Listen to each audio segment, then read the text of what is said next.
Olá, queridos, graça e paz da parte de Jesus. Tiago, capítulo 3, versos 1 e 2. Meus irmãos, não sejam muitos de vocês mestres, pois vocês sabem que nós, os que ensinamos, seremos julgados com maior rigor. Todos tropeçamos de muitas maneiras. Se alguém não tropeça no falar, tal homem é perfeito, sendo também capaz de dominar todo o seu corpo. Tiago faz uma advertência aqui muito importante para aquele que pretende ensinar. Aliás, ele traz aqui um critério para que você se coloque nesse lugar do ensino. Alguém que pretende ensinar a outro alguém precisa estar pautando esse ensino numa verdade prática. E essa verdade precisa ser alinhada por um princípio maior, que é a humildade, a simplicidade. Nesse contexto que Tiago traz essa palavra, falando de pessoas que se achavam mestres e que estavam nas praças públicas, nas sinagogas, tomadas por soberba, por vanglória, se sentindo melhores do que as outras, apontavam não somente ensinos, mas julgamentos atrás desses ensinos, como se estivessem em um patamar maior e superior.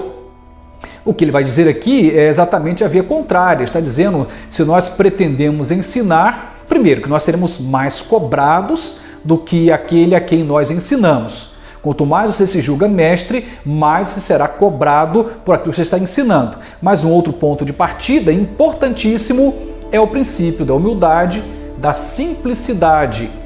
E é quando a gente começa a entender esse lugar do mestre, que é o lugar da simplicidade, que a gente começa a entender um pouco melhor o reino dos céus. Até porque aquele que era, por excelência, o mestre de todos os mestres, que é Cristo, diz a palavra, que ele humilhou-se a si mesmo. Ele esvaziou-se de si mesmo. E nessa condição, ele toma o lugar de servo. E como servo, ele se entrega à morte. Ele vai às últimas consequências, e não uma morte qualquer, uma morte de cruz. Tendo esvaziado a si mesmo e entrado por um caminho de humildade, ele nos dá aqui um apontamento, um ensino, um norte para a nossa fé. Que ser mestre, na verdade, é mais do que qualquer coisa ser capaz de aprender e viver no caminho da simplicidade.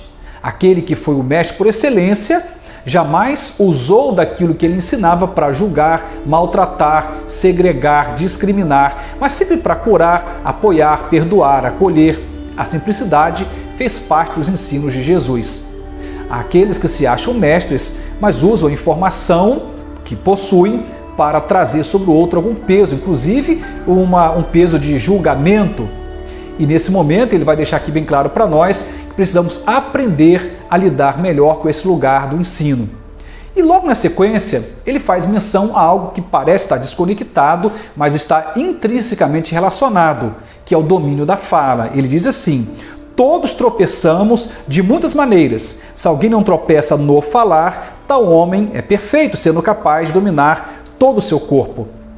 Em outras palavras, se você julga ser mestre e está baseando a sua vida na simplicidade, na humildade, você precisa ter controle sobre as suas palavras. Você não pode dizer tudo e qualquer coisa que vem à sua cabeça, sem critério, sem nenhum tipo de condição a priori, sem filtros. Precisamos aprender a ter domínio próprio e dominar a nossa língua antes de falarmos.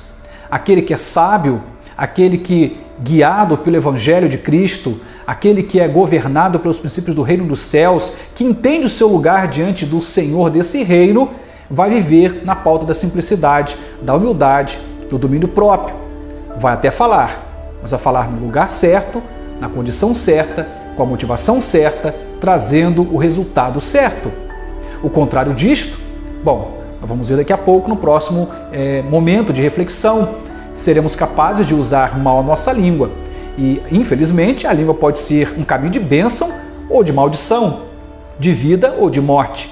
O mestre, o sábio, é aquele que usa muito bem a sua língua e tem domínio próprio para saber como, quando, que condições, que filtros usar para que aquilo que tem que ser dito seja dito com temperança e com equilíbrio. Que Deus nos ajude a sermos sábios e humildes. E se tivermos que ensinar, que façamos isto por esse critério que o Evangelho de Cristo nos propõe, que é o critério da simplicidade. Que Deus nos ajude. Uma ótima manhã para você e para sua família e até nosso próximo encontro. Amém.